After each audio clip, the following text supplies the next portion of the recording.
Hello नमस्कार. तर माझ्या चॅनलच्या आणखी एका नवीन व्हिडिओमध्ये मी आपलं सगळ्यांचं स्वागत करते. तर आज आम्ही सासरे आलेलो होतो.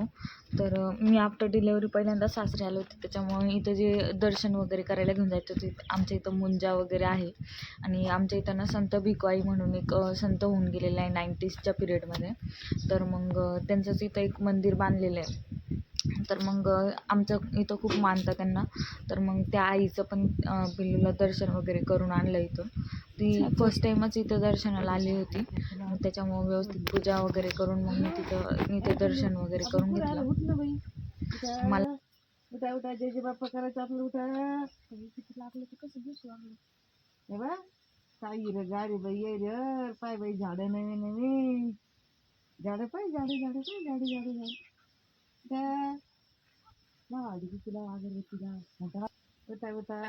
हे मंदिर ना खूप छोटं होतं. याच्यामध्ये एका टायमाला एकच माणूस जाऊ शकतो. त्याच्यामुळे मग मी इथं गेले होते अगोदर आणि मग इथं आईला ना घडवून बसवलेलं आहे.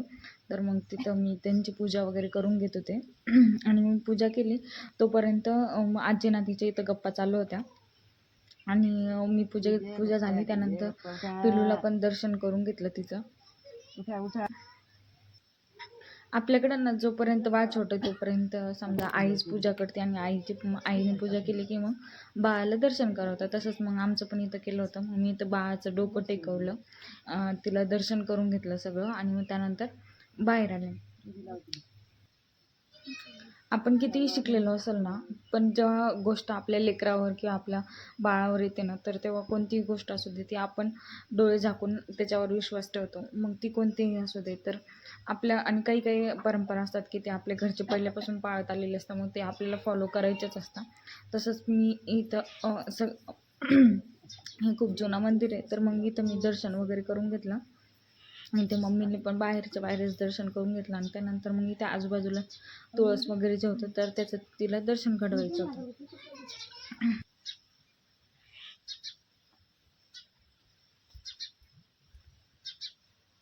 त्यानंतर एक छोटंसं मंदिर आहे ना, तर मग इथं कसं शेताकडे कसं कुत्रे मांजरे नेहमी फिरत असतात, मग त्यांना कंटिन्यू बंद करून ठेवावं लागतं. तर मग मी इथं या मंदिराचं गेट पण बंद करून घेतलं.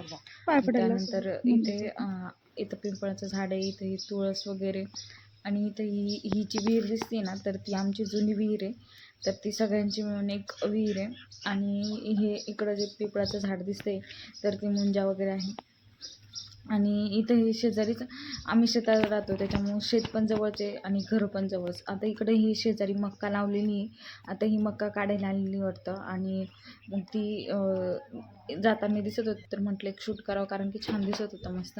आणि आमच्या घरी ना मला 7 सासरे आहे, त्याच्यामुळे आम्ही सगळे जवळच राहतो. तर आता हे सगळे एकेकाचे घर आहे आणि त्यानंतर मग दुपारी गहू घरी आलेला होता. गहू काढून घेतला आणि त्यानंतर तो घरी आला होता, तर त्याला पहिले वाळू घालायचं होतं 1-2 दिवस. त्याच्यासाठी ते पप्पाची न्यायची गडबड चालू होती की ते फट्ट्यावर व्यवस्थित पडले पाहिजे वगैरे म्हणून.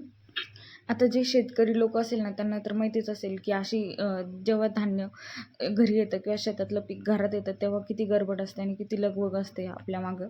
तर तशीच इथं यांची गडबड चालू होती आणि हे सगळे गहू सांडू नये काही नाही, त्याच्यामुळे मम्मी पप्पाने तसं तिकडून धरलेलं आहे. आणि तर असा होता आजचा दिवस सासरकडचा. जर तुम्हाला व्हिडिओ आवडला असेल तर नक्कीच व्हिडिओला लाईक करा, शेअर करा आणि सबस्क्राईब करायला विसरू नका, म्हणजे माझे नवीन व्हिडिओ तुमच्यापर्यंत लगेच पोहोचतील आणि तुम्ही नवीन व्हिडिओला लगेच बघू शकता. तोपर्यंत आपला व्हिडिओ आवडला असेल तर व्हिडिओला लाईक करा.